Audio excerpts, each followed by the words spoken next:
مساجد کے دروازے عورتوں کے لیے بھی کھلے رہنے چاہیے. عورتوں پر مسجد میں آ کر نماز پڑھنا یہ فرض نہیں ہے، مگر سہولت اور بڑے شہروں میں اس کی زیادہ ضرورت، اس لیے کہ صحیح بخاری میں رسول اکرم صلی اللہ علیہ وسلم نے فرمایا لا تمنعوا اماء اللہ مساجد اللہ، اللہ کی بندیوں کو مساجد میں آنے سے منع مت کرو. مسجد کے دروازے آپ نے بند کر دیے، درگاہوں کے دروازے کھول دیے گئے، خانقاہوں کے دروازے کھول دیے گئے، قبرستان کے دروازے کھول دیے گئے. جہاں جانا ان کے لیے منع تھا آپ نے وہ دروازے کھول دیے، جہاں آنے کی اجازت تھی وہ دروازے آپ نے بند کر دیے.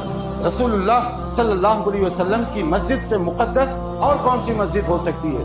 مسجد نبوی میں خواتین کے لیے اجازت، مسجد نبوی میں دین سیکھنے کے لیے خواتین کی جگہ، دین کے سوالات کرنے کے لیے خواتین کو اجازت. لیکن آپ کی مسجد نبوی سے زیادہ مقدس کہ جہاں پر عورت کا داخلہ نہیں ہو سکتا. قبرستان میں ہو سکتا ہے، خانقاہ میں ہو سکتا ہے، درگاہوں میں ہو سکتا ہے، اور دوسری جگہوں پر ہو سکتا ہے، بازاروں میں ہو سکتا ہے، شادی خانوں میں ہو سکتا ہے.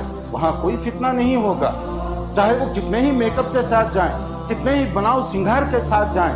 لیکن جب مسجد میں آئیں تو یہاں پر فتنہ، عبادت کرنے کے لیے آئیں تو یہاں پر فتنہ، دین سیکھنے کے لیے آئیں تو یہاں پر فتنہ.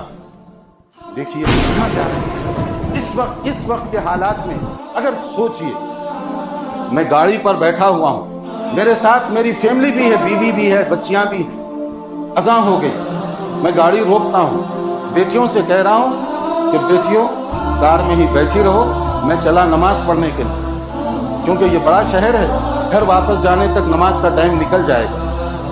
اگر میری بیٹی مجھ سے پوچھے کہ ابا جان آپ نے تو بتایا تھا نماز ہم پر بھی فرض ہے، اور آپ کہہ رہے ہیں کہ آپ گاڑی میں بیٹھی رہو، میں کیا جواب دوں گا اسے؟ یہ صورتحال تقریباً بڑے شہروں میں دیکھنے میں آ رہی ہے.